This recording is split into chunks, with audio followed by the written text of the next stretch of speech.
Bismillah ar-Rahman ar-Rahim. Welcome to the Islam Study Circle. So before I begin, please let me know if you can hear me well. Please let me know if I'm being heard.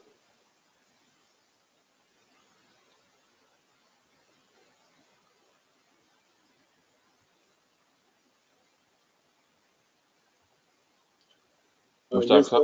We can hear you very well. Okay, thank you. So we'll start off now. Yeah.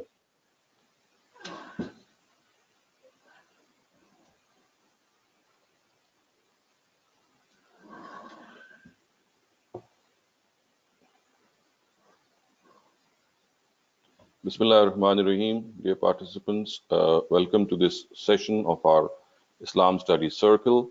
We will begin with our usual sequence. First, we shall study a Quranic verse, and then we'll study a hadith, and of course, then we'll go on to study a Bible verse. As far as the Quranic verse is concerned, the one I have selected is from Surah Mulk. It's verse number 2. The surah is Surah 67. So the words are, الَّذِي خَلَقَ الْمَوْتَ وَالْحَيَاةَ لِيَبْلُوَكُمْ أَيُّكُمْ أَحْسَنُ عَمَلًا وَهُوَ الْعَزِيزُ الْغَفُورُ. He who created death and life, that he may test you as to which of you is best regarding deeds, and he is also mighty and forgiving. And a very similar verse, this time from Surah Anbiya, verse 35, it says, وَنَبْلُوكُمْ بِالشَّرِّ وَالْخَيْرِ فِتْنَةً وَإِلَيْنَا تُرْجَعُونَ. And we inflict you with sorrow and joy to test you, and to us shall you return. So, dear viewers, you can see that these two verses have a very fundamental guidance to provide us. All of us who live in this world, there are so many thousands and millions and billions of people who have come in this world, they have gone, and there's not been a single exception to the fact that people, when they go through their lives, they pass through various circumstances. These circumstances, of course, bring them happiness and they bring them sorrow. They bring them joy and they bring them grief at the same time.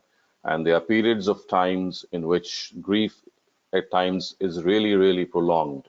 And then there are instances in which you have happiness and joy for a long time. But this goes on in our life. It's like a cycle, it's like a circle in which we are moving.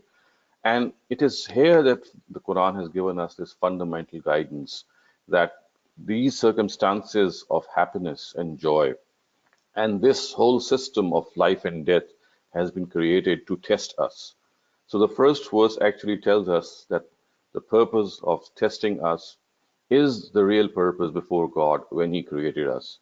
He wants us to go through a certain form of trial and then earn ourselves whatever we, however much we behave, the way we behave as a result of that trial, earn that reward or some punishment as a result of our behavior in that trial. So this trial is something which is all pervasive. It's found in every single part of our lives, and whether we are happy or whether we are sad, whether we are going through good circumstances or bad ones, all these are forms of trials, and they have to be considered as trials. Remember, if we are happy, we have to be graceful, we have to be thankful to the Almighty, and always regard Him to be someone who has actually provided us with this happiness. And when we are sad, when we are passing through trying times, when we are passing through testing times, we have to show steadfastness. We have to be patient and still thank God for whatever He has blessed us with and show this patience because it is precisely this that we are being tested with. So it's like when we say when the going gets tough, the tough get going. The tough have to get going because when circumstances are adverse, when the winds are adverse, and we are traversing rough seas, we have to guide our ship out of those rough seas and out of that whirlpool ourselves by that grit, by that determination, because it is here that we are being tested. And remember, the trial of grief and sorrow at times is easier than the trial of happiness because you see, one tends to forget the Almighty when one is happy and in good circumstances. But when one is passing through straitened circumstances, he or she remembers God much more and we have that strong God connection available as a result. So it's people who are passing through these bad circumstances often think that the trial of those people who are passing through happy circumstances is much easier. On the contrary, it might not be as it looks on its face. As I said, happiness tends to make us forget the Almighty. Joy, comfort, peace, luxury, these are things which have their potent effect on us, and we tend to forget our Creator. On the other hand, of course, this trial is something, the trial of sadness, the trial of sorrow, the trial of grief, calamity is being struck, and there are so many people about whom we can clearly say that troubles don't come singly to them, they come in multiple forms, and they come successively, and they are in fact puts to such a lot of bother that it really makes us wonder at times that why is the Almighty trying people so hard? For example, when we see people who are handicapped, who are born blind, or maybe who are burnt because of certain incidents, and they are passing through such miserable circumstances that our heart rents when we see such people. The question does arise in our mind that what exactly God has in his mind when he makes people pass through such grief and such misery.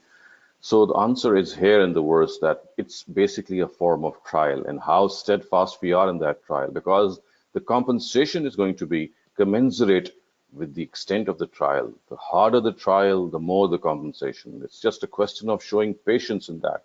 And remember, the Quran says at one place, وَجَزَاهُمْ بِمَا صَبَرُوا جَنَّةً وَحَرِيرًا. In Surah Dahr, it says that basically uh, the hereafter, paradise in the hereafter, is the reward of showing patience in this world. It's the reward of showing patience on adverse currents, on the sorrows that we pass through, and still being patient and still being thankful and still counting our blessings. Because however much we may be bothered, however much we might be struck with calamities, we still have a lot to thank God of. I can tell you, and of course, I'm sure you would share this with me, that however much we might be through spots of bother, but still, if we keep counting our blessings, they might still be so much. They have the might would have so much to offer that we would perhaps be still be drenched by the favors of the Almighty, and as a result, show gratitude to Him. And the important thing that we need to realize is that trials, of course, make us very strong, especially if these trials are ones which inflict misery on us or inflict straitened circumstances, like, for example, the trial of finances when we are afflicted with some calamity, maybe the loss of a dear one, maybe there are a lot of things which through which we are tried. But each time we come out of that trial, we feel more invigorated. We feel strong. We feel stronger. We feel that God connection because we are being provided with the opportunity to come closer to God. And if we are able to come closer to God, then of course this trial is something of a benefit. It's a blessing in disguise, as they say. And we have to realize that this blessing in disguise is something that we can really take benefit from. And also, we need to realize that once we pass through trials, once we pass through these straitened circumstances, the extent of certain potentials that lie dormant in us, they come to the surface. There are a lot of qualities in a human being which do not come to the surface in normal circumstances. They stay dormant because their threshold is much less than the normal circumstance, the normal abilities that we have. When we pass through those circumstances, we find that patience and grit and courage and something that was hidden in us comes out as if we never knew that we had it. So at times, these trials awaken these dormant potentials and bless us with certain attributes and qualities which were already there in us, but which we never knew that they existed within us. So these trials also bring out a lot of things that are hidden in our own selves. Human being is like a universe in itself. A human being is something so vast that we simply cannot gauge this vastness. And however, these trials and tribulations make us stronger. They make us discover ourselves, and they have many benefits if we have this positive attitude in facing them instead of showing discontent, instead of being disenchanted. We have to show this tremendous patience. And let's brace ourselves that life is perhaps a trial. It's indeed a trial, in fact, a trial, and we have to pass this trial. And remember that we have to take life as a challenge. Let's never bog down. Let's always have that positive attitude. Let's always try to spot that silver lining behind those dark clouds, because life is all about positivity. Life is all about thinking best out of worse circumstances, thinking what best can be done in worse circumstances. So, with these words, viewers, let's move on to the next part of our study session, and this is the hadith of the day.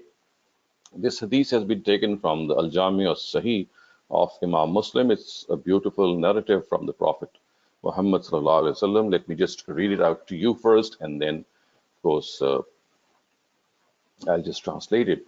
It says, "An Abi Hurairah anna Rasulullah sallallahu alaihi wasallam قال ينزل ربنا تبارك وتعالى كل ليلة إلى السماء الدنيا حين يبقى ثلث الليل الآخر فيقول من يدعوني فأستجيب له ومن يسألني فأعطيه ومن يسألني فأعطيه ومن يستغفرني فأغفر له."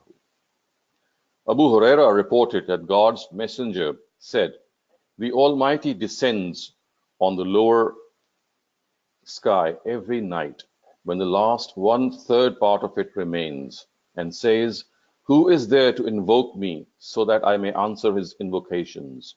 Who is there to ask me so that I may give to him? Who is there to seek forgiveness from me so that I may forgive him?'"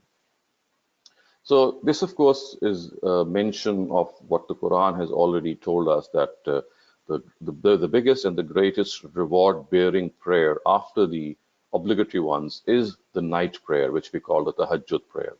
It is the prayer in which the Almighty has a special eye of favor towards those who offer it.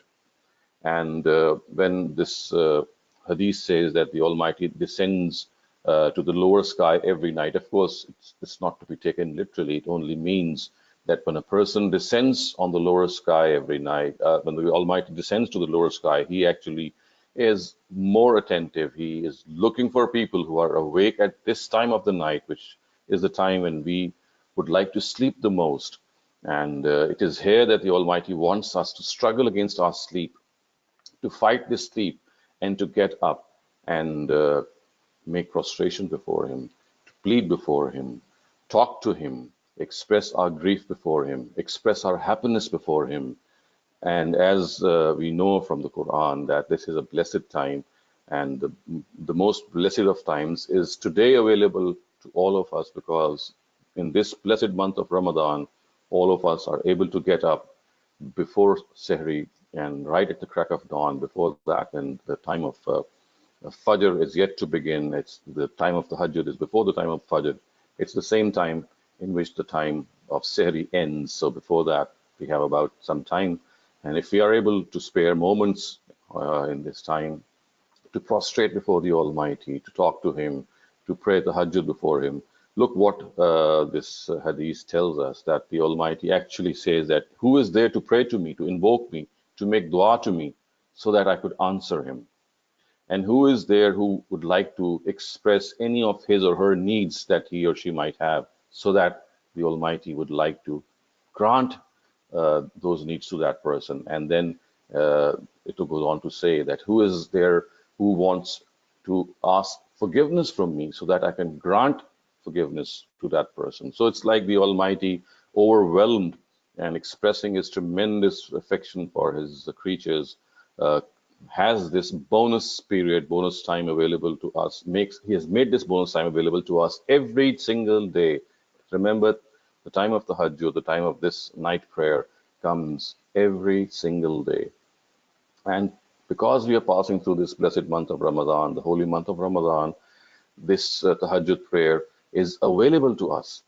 It's available to us. This time is available to us in which we can simply get up and talk to Him and express our gratitude to Him, ask for forgiveness from Him, as this hadith says, and ask for other needs that we might be having. So people ask that what is the most blessed time to ask God, to pray to God, to make dua to Him? It is here that we are answered And this hadith is actually in line with what the Quran has already said, that this night prayer has a lot of blessedness that it carries for us, because it makes us struggle to get up. It's not easy to get up at this time.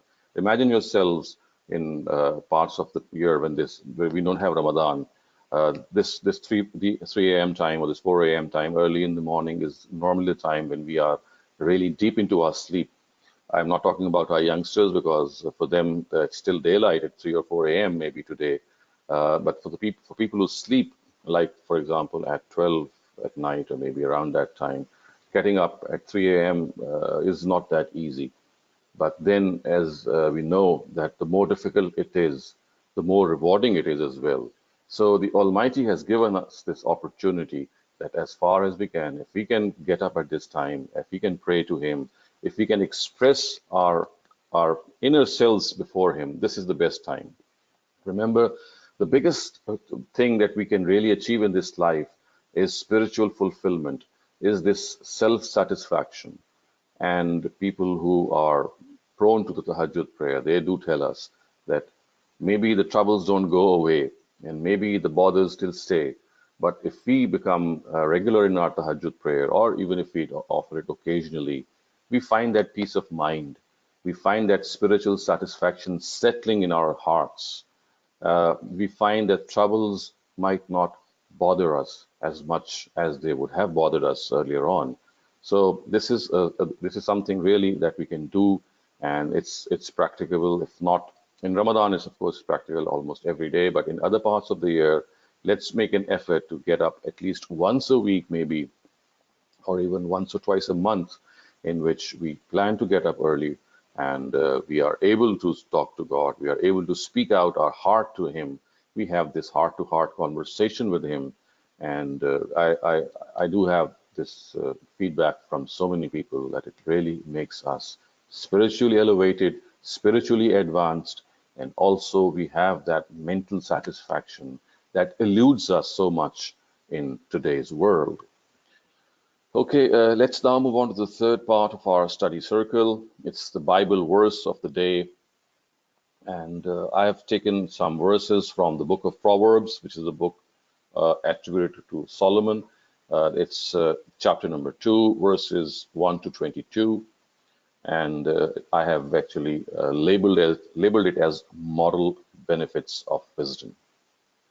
My son, if you'll take my words to your heart, storing up my laws in your mind, so that your ear gives attention to wisdom and your heart is turned to knowledge. Truly, if you are crying out for good sense and your request is for knowledge, if you are looking for her as for silver and searching for her as for stored up wealth, then the fear of the Lord will be clear to you, and knowledge of God will be yours. For the Lord gives wisdom. Out of his mouth come knowledge and reason. He has salvation stored up for the upright. He is a breastplate to those to whom there is no evil, in whom there is no evil. He keeps watch on the ways which are right, and takes care of those who have fear of him. Then you will have knowledge of righteousness and right acting and upright behavior, even of every good way. For wisdom will come into your heart, and knowledge will be pleasing to your soul. Wise purposes will be watching over you, and knowledge will keep you, giving you salvation from the evil man, from those whose words are false, who give up the way of righteousness to go by dark roads, who take pleasure in wrongdoing, and have joy in the evil designs of the sinner, whose ways are not straight, and whose footsteps are turned to evil. To take out of the power of the strange woman, to take you out of the power of the strange woman, who says smooth words with her tongue, who is false to the husband of her early years, and does not keep the agreement of her God in mind. For her house is on the way down to death, her footsteps go down to the shades. Those who go to her do not come back again. Their feet do not keep in the ways of life, so that you may go in the way of good men and keep in the footsteps of the upright. For the upright will be living in the land, and the good will have it for their heritage. But sinners will be cut off from the land, and those acts are false, and those whose acts are false will be uprooted. So this is basically a sermon on wisdom, which you have just heard from. It's ascribed to the Prophet Solomon, who was, of course, the son of David, King Daud, who is mentioned by the name as Daud in the Quran. And as these words clearly sound, such warnings to us, and it tells us that basically it's the fear of God which makes us wise. It's the fear of God which makes us bold and courageous to show that wisdom. And it tells us that wisdom actually comes from the mouth of God. And the basis of wisdom is reasoning and knowledge. So the details which are then mentioned in the later paragraphs tells us that wisdom will come into your heart and knowledge will be pleasing to your soul. That the fodder of human soul is this wisdom, which is extracted from divine revelation.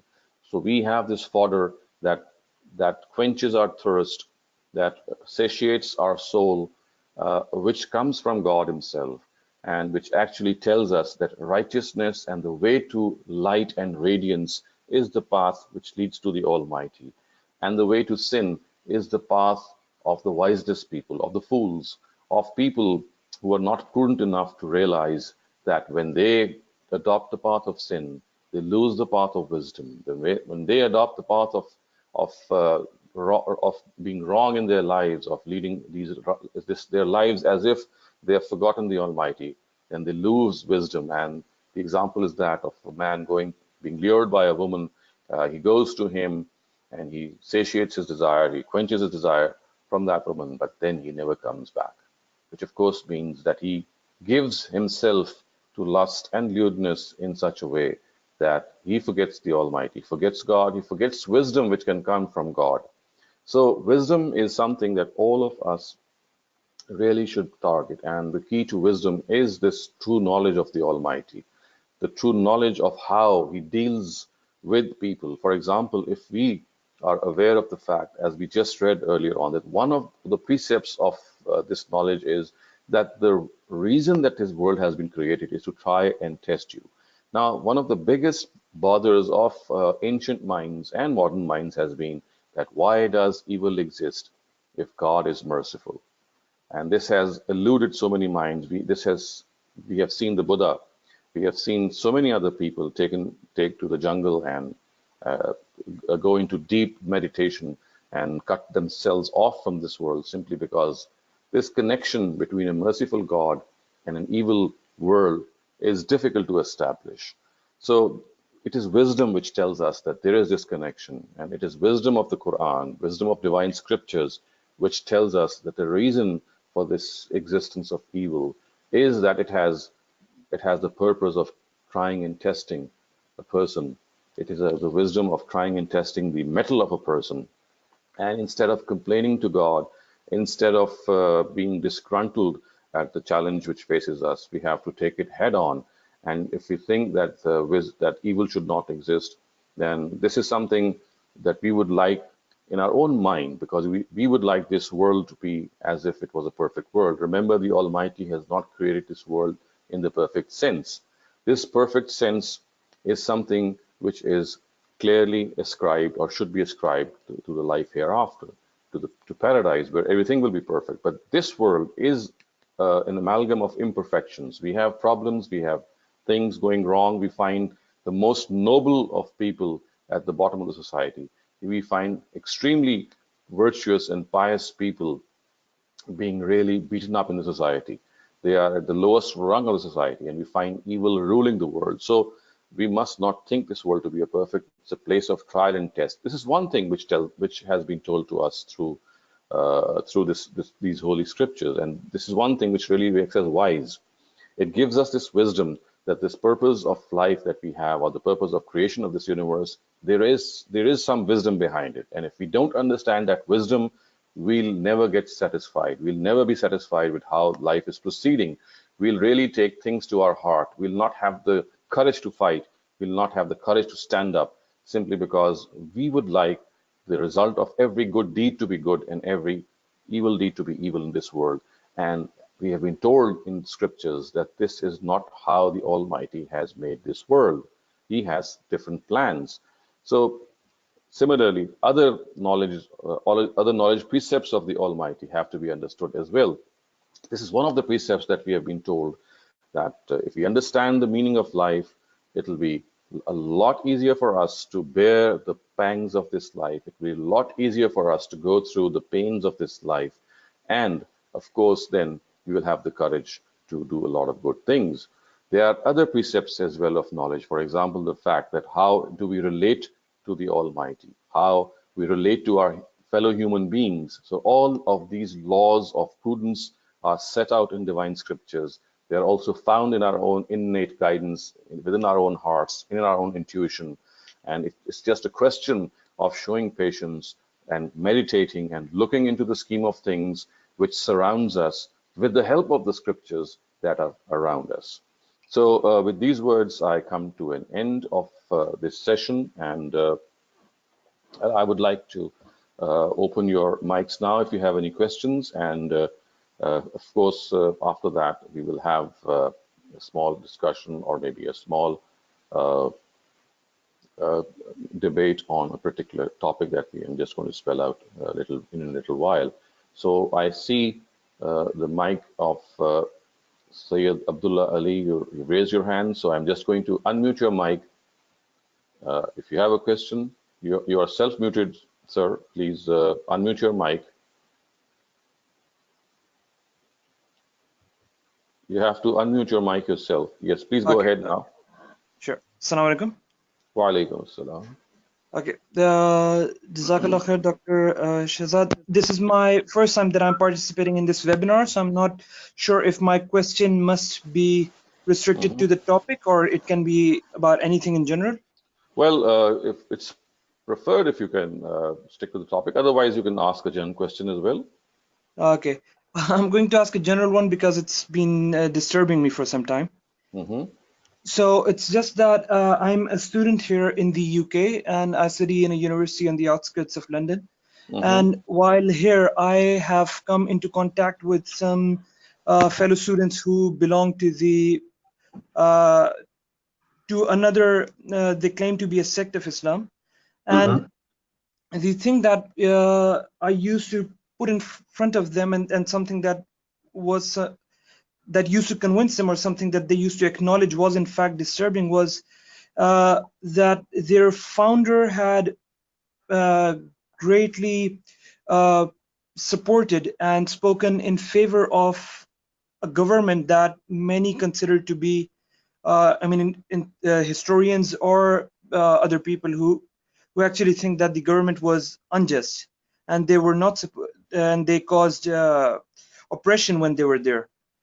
However, I came across this hadith now, it's Sahih Muslim 1847, I think, that says the same thing.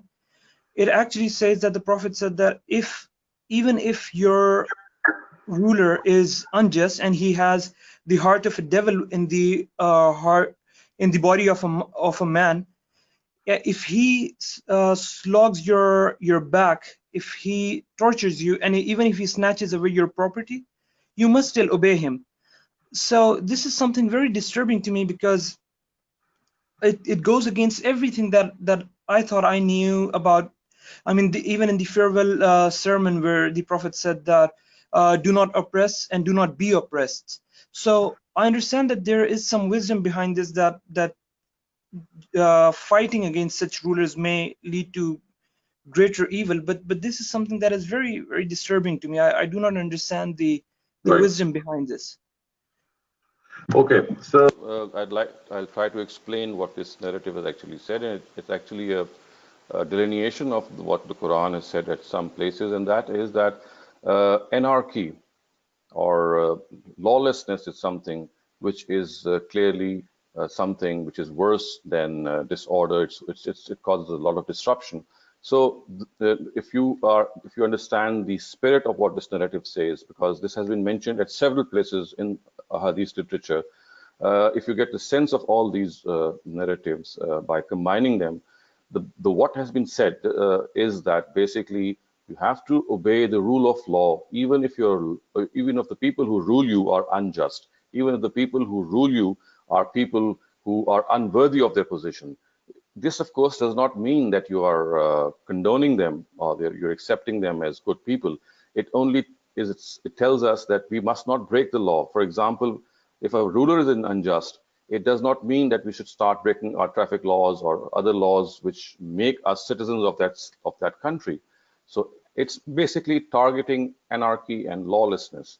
And it tells us that even if the ruler is someone who is not a good person, who is someone, as the Hadith says, even flogs your back, he persecutes us. Even then, we must not break the law. So it's basically obeying the law of the land in letter and spirit as far as we can.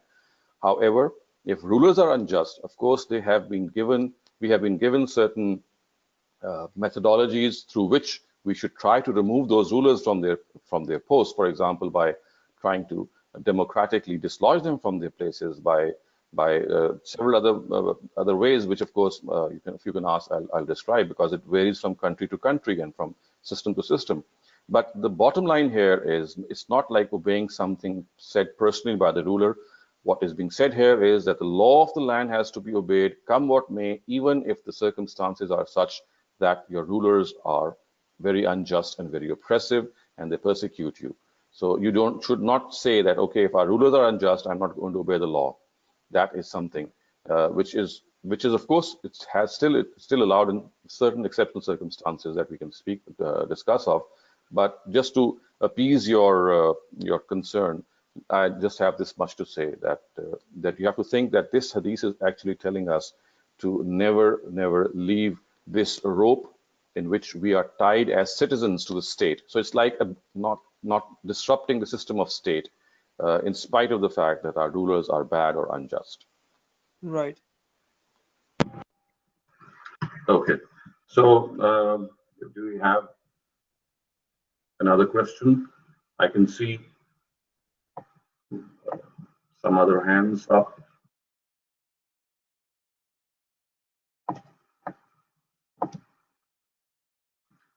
So, Mr. Mushtaq Khan, I think you're self-muted. Do you have a question? Because I can see your hand being raised, or was it at the beginning when we just had a chat about the mic? Okay, so it seems that there is no more question. I'd just like to point out one more thing before we end this session, and that is that a small input to you regarding self-improvement. Remember, Ramadan especially is a time for self-improvement. It is a time to look into our own selves, to introspect and reevaluate our lives, reevaluate our life routines, and strive to become better individuals. So, the best way for self-improvement, dear viewers, is self-accountability. If you'd like to become people who would like to improve your own mistakes and faults, just write them on a piece of paper. The things that you are passing through, the bad habits that you might be having, just write them on a piece of paper in ascending order, which means that the least of them should be at the top, and then the next, and then the next, and start off one by one. And the best way for self-accountability is to target some bad mistake that you have, some bad habit that you have, and this bad habit, of course, is then analyzed. It's like a pattern that you often get in your own lives. You know that there are certain habits that you have developed and you'd like to get rid of, but you're not being able to get rid of. So the first thing is that before going to bed every day, start this process of self-suggestion. It's a psychological process. It's something which really has worked wonders. Even if you are bad into something, even if you are heavily into something and it's very difficult for you to avoid certain things, start this process of self-suggestion every night before going to bed, in which you suggest to yourselves that I'm going to fight this. I'm not going to do this again tomorrow. But even if you do it again tomorrow, and if you do it again and again and again each day, the following days, don't get frustrated. Don't get disappointed. Don't lose heart, because things don't go away in a jiffy. They take time. And it's a question of this self-suggestion, this self-empowerment that you have to undertake time and again. And if you start suggesting yourself that I'm going to conquer these things, I'm going to do away with these things, and if you do it persistently every day, you'll see that this auto-suggestion process has its effect on one's psyche, one's inner self.